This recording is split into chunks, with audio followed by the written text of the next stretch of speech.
Hello বন্ধুরা, মৌসুমিস ভ্লগে আপনাদের স্বাগত জানাই। আজ করব আমি ফ্রাইড চিকেন কারি। তার জন্য আমি কিছু পরিমাণ চিকেন ভালো করে ধুয়ে রেখে দিয়েছি। এইবার কড়াইটা গ্যাস ওভেনে বসিয়ে দিলাম। কড়াইয়ের মধ্যে কিছু পরিমাণ তেল দিলাম। তেলটা যেই গরম হলো ওর মধ্যে আমি কেটে রাখা আলুগুলো একে একে দিয়ে দিলাম, আর দিলাম পরিমাণ মতো নুন। দিয়ে ভালো করে নাড়াচাড়া করে কিছুক্ষণের জন্য ঢাকা দিয়ে রেখে দিলাম।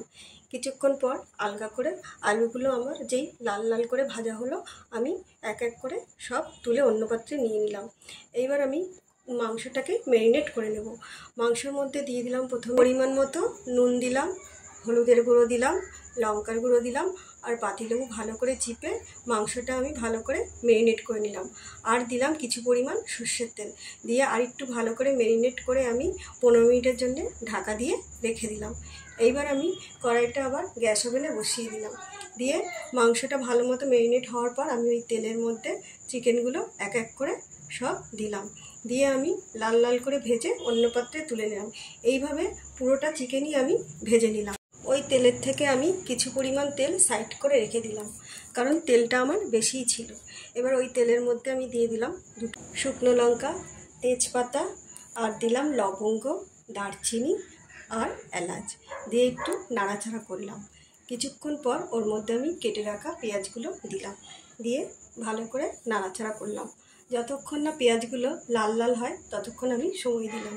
তারপর যেই লাল লাল হলো ওর মধ্যে আমি দিয়ে দিলাম আমি আগেই করে রেখেছিলাম মশলাগুলো। তার মধ্যে প্রথমে দিলাম জিরে, আদা, শুকনো লঙ্কা, কাঁচা লঙ্কার পেস্টটা দিয়ে একটু ভালো করে নাড়াচাড়া করলাম। তারপর দিয়ে দিলাম পেঁয়াজ রসুন বাটা দিয়ে একটু ভালো করে নাড়াচাড়া করলাম।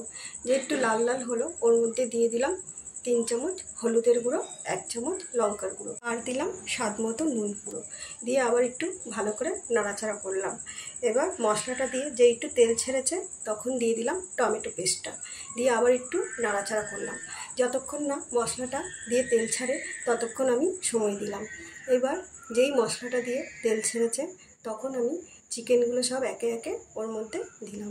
দিয়ে একটু ভালো করে নাড়াচাড়া করলাম। পাশেই আমি গরম জল করে রেখেছিলাম। এইবার আমি জলটা ওর মধ্যে পরিমাণ মতো অল্প অল্প করে দিলাম। দিয়ে ভালো করে নাড়াচাড়া করলাম। করে ওর মধ্যে যে আলুগুলো ভেজে রেখেছিলাম সেই আলুগুলো ওর মধ্যে দিলাম। দিয়ে ভালো করে নাড়াচাড়া করে ঢাকা দিয়ে রেখে দিলাম। কিছুক্ষণ পর আমি আলগা করে দেখলাম মাংসটা হয়ে গেছে।